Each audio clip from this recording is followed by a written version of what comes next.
రైతు మాత్రం ఏమీ లేకుండా మళ్ళీ అది చేస్తాడు.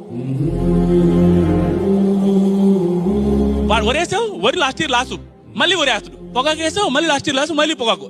జీవితం మొత్తం సిగ్గు ఎగ్గు ఏమీ లేకుండా డబ్బు గురించి ఆలోచించుకుంటే మళ్ళీ అదే వేస్తాడు. లోన్లు అవుతానే ఉంటాయి. ఇంకా దేవుడి మీద భారం వేస్తాడు. ప్రతి ఒక్కటి దేవుడి మీద భారం. నాకన్నా ఈ మూమెంట్ వచ్చింది కాబట్టి చెప్తాను.